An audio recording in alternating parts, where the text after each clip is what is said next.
అదేమిట్రా కళ్యాణ మండపం ఇంకా రెడీ కాలేదు? ఇటీ తీసుకోండి.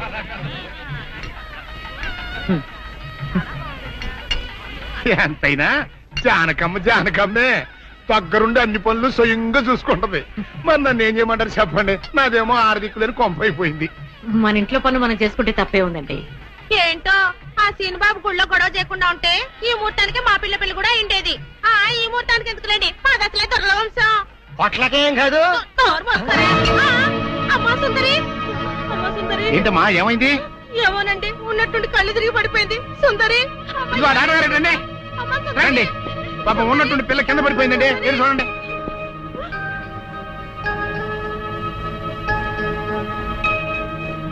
మీరేం కంగారు పడాల్సిన అవసరం లేదమ్మా. అమ్మాయి నెల తప్పింది. నెల తప్పడం ఏమిటండి? మీరేదో పొరపాటు పడి ఉంటారు. సరిగా చూడండి. పొరపాటు ఏం లేదమ్మా, అమ్మాయి గర్భవతి, 3వ నెల. అదెట్ట కుదురుతుంది డాక్టర్ గారు? ఆ సీనుగాడు పాప ఈ పిల్లని బలత్కారం చేసి 4 రోజులు కూడా కాలేదు, అప్పుడే 3వ నెల అట్ట వస్తే? అది డాక్టర్ గారు అడగాల్సిన ప్రశ్న కాదండి, అమ్మాయిని అడగాల్సిన ప్రశ్న. ఏమే సుకుమారి, ఏంటిదంతా? నాకేం తెలీదు. తెలీదు. మీరెవరు నాకు కందులు పెట్టినట్టే నేను మీకు రహస్యం చెప్తా. సుందరి కడుపులో ఉన్న బిడ్డకు తండ్రి నేనే. ఏంటా నువ్వు చెప్పేది? ఆపండి, ఇదంతా అబద్ధం.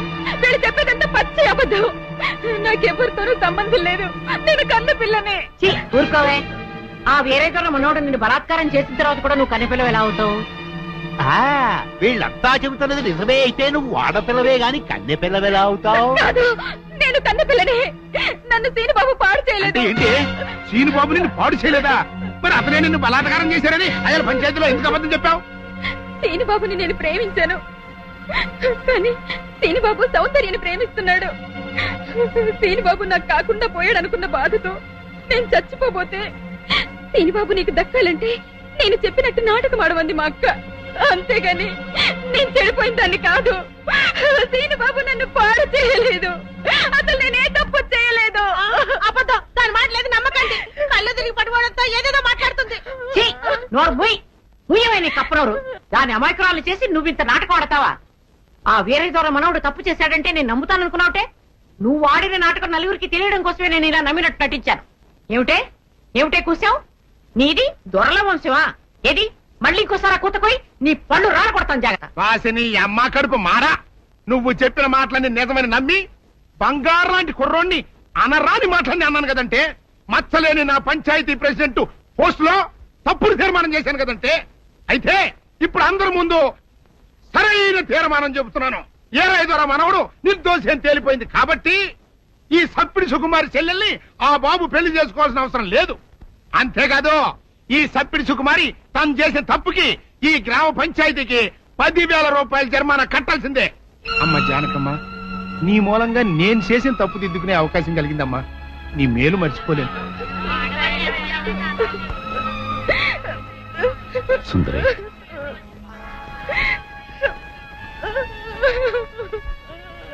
నిజమేంటో అందరికీ తెలిసిపోయింది. ఇంకా ఎందుకు బాధపడతావు? ఊరుకో. సౌందర్య, నేను విన్నదంతా నిజమేనా? అవునమ్మా, అది చెబుదామని వచ్చాను. పిచ్చితల్లి, సీను నా కళ్ళ ముందు పుట్టి పెరిగిన బిడ్డమ్మా. అతను ఎలాంటి వాడు నాకు బాగా తెలుసు. అందుకే నువ్వు సీనుని ప్రేమిస్తున్నావంటే నేనెంతో సంతోషించాను, ప్రోత్సహించాను కూడా. సీను నిర్దోషిని రుజువయ్యే వరకు అతని ఊళ్ళో ఉండకూడదు. ఉంటే సుందరికి సీనుకి పెళ్లి జరిగిపోతుంది. అలా జరగకుండా ఉండాలని సీను నీ ఊరి నుంచి బహిష్కరించేలా చేశాను. పాపిష్టిదాన్ని, నా సీనుని ఎంతో బాధ పెట్టాను.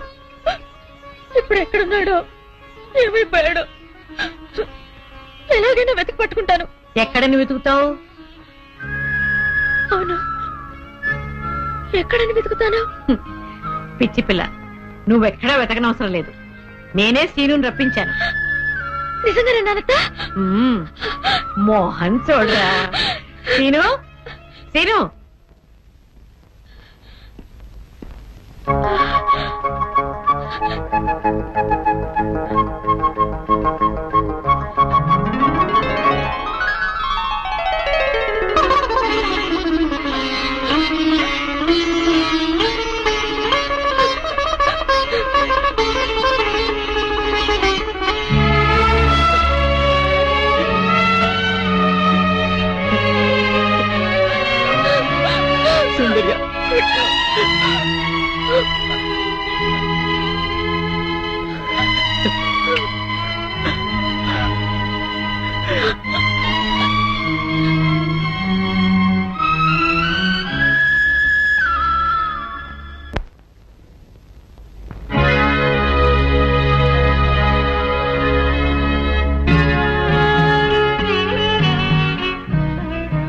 జానకి, చచ్చా ఏమిటో ఇది?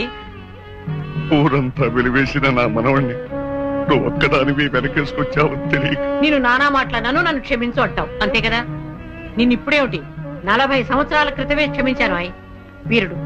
ఆ రోజు నేను పంచాయతీలో అలా ఎందుకు మాట్లాడానో చెప్పాలని నీ తోటకొచ్చాను. నువ్వు నా మొహం కూడా చూడకుండా వెళ్ళిపోయావు. సరేలే, ఇప్పుడు అవని ఎందుకని పెద్దిరాజుతో చెప్పి ముందు ఆ పెళ్లి ఆపాలి. అదే ముహూర్తానికి సీను సౌందర్యాల పెళ్లి జరిపించాలి. పెద్దిరాజు ఆ పెళ్ళాపడానికి ఒప్పుకుంటాడంటావా? పెద్దిరాజు చాలా పెద్ద మనసు కలవాడు. మనం వెళ్లి సీను సౌందర్యాల ప్రేమ గురించి చెప్తే తప్పకుండా ఒప్పుకుంటాడు. పద వెళ్దాం పద. అవునమ్మా, నాది పెద్ద మనసే, నేను కాదన్ను. నేను అతి మంచోండి, అది కాదన్ను. అట్టా అని చెప్పి నా కొడుకు పెళ్లి పేట్ల మీదే ఆపు చేసేంత పెద్ద మనసు నాకు లేదమ్మా. ఇంకా పెద్ద మనిషి అనిపించుకోవడం కోసం నా కొడుకు బతుకు బజారు పాలు చేసేంత చిన్న మనిషిని కూడా కాదు. ఇంకా మీరు వెళ్ళండి. అది కాదు పెద్దిరాజు, నా మనవరాలు వీరయ్యదుల మనవుడు ప్రేమించుకున్నారు. మరి ఆయన మనవాడిని ప్రేమించిన పిల్ల అయితే నా కొడుకుని పెళ్లి చేసుకోవడానికి అట్ట ఒప్పుకుందండి. అందరితో పాటు నా మనవరాలు కూడా సీనును అపార్థం చేసుకుంది. తన ప్రేమ విఫలమైందన్న ఉక్రోషంతోనే మీ అబ్బాయితో పెళ్లి కొప్పుకుంది. సీను నిరపరాధిని నిరూపించడం కోసమే నేను కూడా ఇంతవరకు ఆగవలసి వచ్చింది. అంటే మీ పిల్లల ప్రేమ కోసం నా బతుకుని భాగంగా పెడతారన్నమాట. ఏమా, పిల్లని అడిగాం, మీరు సరేనన్నారు, శుభలాకి అత్యంచాం. ఇప్పుడు వాళ్ళందరూ పెళ్లికి వచ్చారు. ఇప్పుడు పెళ్లి ఆపు చేయమంటే నా పరువు ఏమవుద్దో ఒక్కసారి ఆలోచించవా? నిజమే పెద్దరాజు, ఆ మాట నిజమే. కానీ ఈ పెళ్లి జరగకపోతే ఆ పసిపిల్లలిద్దరూ బతకరు.